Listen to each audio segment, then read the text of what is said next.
দীঘা থেকে 7-8 কিলোমিটার দূরে চন্দনেশ্বর গেছিলাম বেড়াতে শিবুদার বাড়িতে। আরে শিবুদা বুঝলেন না, আমাদের ভোলা মহেশ্বর শিব। গিয়ে দেখে বেশ অবাকই হলাম। মনে মনে শিবুদাকে জিজ্ঞেস করলাম, এত চাঁদি ফাটা রোদে তুমি যে ঠাই বসে আছো, তোমার কষ্ট হয় না গো? হাজার মানুষ প্রতিদিন তোমার কাছে আসে, নিজের হাজার দুঃখ কষ্ট তোমার কাছে রেখে যায়, কিন্তু তুমি সত্যি করে বলো তো, তোমার দুঃখ কষ্ট শোনার জন্য কেউ আসে? কেউ তোমার কথা তুমি কেমন আছো এসে একবারও কি জিজ্ঞেস করে?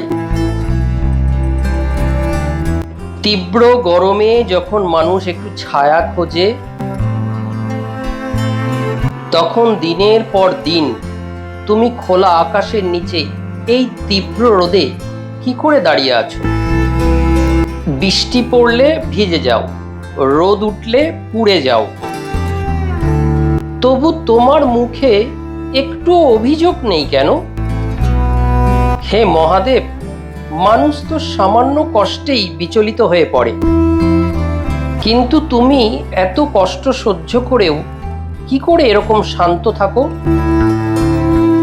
কি জানি তখন কেন হঠাৎ মনে হলো মন্দিরের হাওয়াটা আমার মতো নাস্তিকের কানে কানে যেন চুপি চুপি বলল,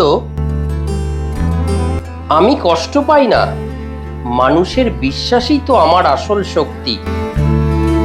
যে মানুষ ভাঙা মন নিয়ে আমার কাছে আসে, তার মুখে একটু হাসি ফুটলেই আমার সব কষ্ট এক পলকেই দূর হয়ে যায়। সেদিন মনে হলো ভগবান শুধু পুজোতে থাকেন না, তিনি থাকেন মানুষের কল্পনায়, মানুষের বিশ্বাসে, মানুষের ভালোবাসায়।